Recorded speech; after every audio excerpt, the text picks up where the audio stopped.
یہاں پہ وہ اپنے لوگوں کا، اپنے اہل و عیال کا کتنا خیال رکھتا ہے، اپنے رشتہ داروں کا، بہن بھائیوں کا، ماں باپ کے حقوق کیسے پورے کرتا ہے، اپنی ذمہ داریاں کس طرح ادا کرتا ہے، کس طرح دوسروں کے ساتھ اخلاق کے ساتھ، محبت کے ساتھ پیش آتا ہے، اپنے اختیارات کا کتنا جائز اور کتنا ناجائز استعمال کرتا ہے۔ السلام علیکم۔ مولا متقیان مولا امام علی علیہ السلام نہج البلاغہ کی حکمت 441 میں فرماتے ہیں، حکومت لوگوں کے لیے آزمائش کا میدان ہے۔ جو لوگ حاکم ہوتے ہیں ان کے بارے میں، حکمران لوگوں کے بارے میں، ایسے لوگ جو وزارتیں رکھتے ہیں، جو بڑے عہدے رکھتے ہیں، ان کے بارے میں آپ علیہ السلام فرماتے ہیں کہ وہ جب میدان میں آتے ہیں تو ان کی آزمائش ہو رہی ہوتی ہے کہ وہ باہر رہ کر جو باتیں کرتے تھے، جب وہ حکومت میں نہیں تھے، اس میدان سے باہر تھے، تو جو ان کی سوچ تھی، جو وہ تقاریر کرتے تھے، جو وہ باتیں کرتے تھے، جو دعوے کرتے تھے، اب ان کی آزمائش کا وقت ہے کہ وہ اس پر کیسا پورا اترتے ہیں، کتنا پورا اترتے ہیں، وہ اپنی ذمہ داریوں کو پورا کرتے بھی ہیں یا نہیں کرتے ہیں، جو کچھ وہ کہتے تھے کیا وہ اس کو ثابت بھی کر پاتے ہیں یا نہیں کر پاتے ہیں، یہاں آ کر کیا وہ غرور اور تکبر کا شکار رہتے ہیں، کیا وہ ان لوگوں کو بھول جاتے ہیں کہ جنہوں نے ان کو یہاں تک پہنچایا تھا، کیا وہ ان قربانیوں کو، ان خدمات کو بھول جاتے ہیں کہ جو ان لوگوں نے، دوسرے لوگوں نے ان کے لیے دی تھی، جو اس مقام تک پہنچایا تھا۔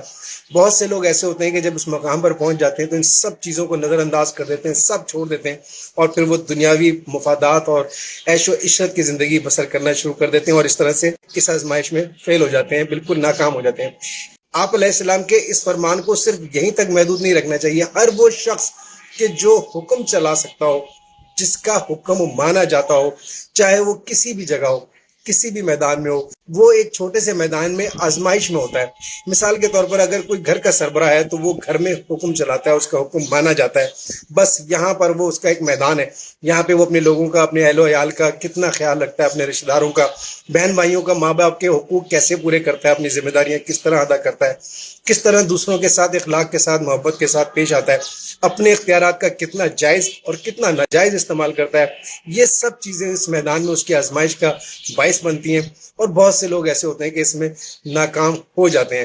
ہمیں ہمیشہ کوشش کرنی چاہیے کہ اگر اختیارات ہمارے پاس ہیں بھی تو ان کو ایسے استعمال کریں کہ کسی کے ساتھ ناانصافی نہ ہو، ظلم اور زیادتی نہ ہو،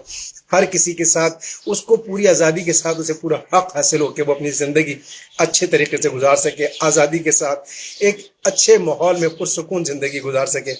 جو شخص بھی دوسروں کو اچھی زندگی دینے میں کامیاب ہو سکتا ہے یا ہو جاتا ہے، وہ اس میدان کا فاتح ہے۔ ہمیں ہر شخص کو کوشش کرنی چاہیے کہ جہاں پر بھی اس کے پاس جتنے بھی اختیارات ہیں، چاہے وہ کسی دفتر میں ہے، کسی فیکٹری میں ہے، کسی بھی مقام پر وہ اپنے، اگر زمیندار ہے تو اس کے جو لوگ اس کے نیچے کام کرتے ہیں یا جو اس کی زمینوں پر کام کرتے ہیں یا جتنے بھی اس کے نیچے لوگ ہیں، ان سب لوگوں کو وہ کس طریقے سے ڈیل کرتا ہے، کیسے ان کے حقوق کا خیال رکھتا ہے، یہ اس کے لیے میدان ہے ایک آزمائش کا۔ پروردگار عالم ہر شخص کو اس میدان میں کامیاب ہونے کی توفیق عطا فرمائے اور کامیابی عطا فرمائے، آمین یا رب العالمین۔ شکریہ۔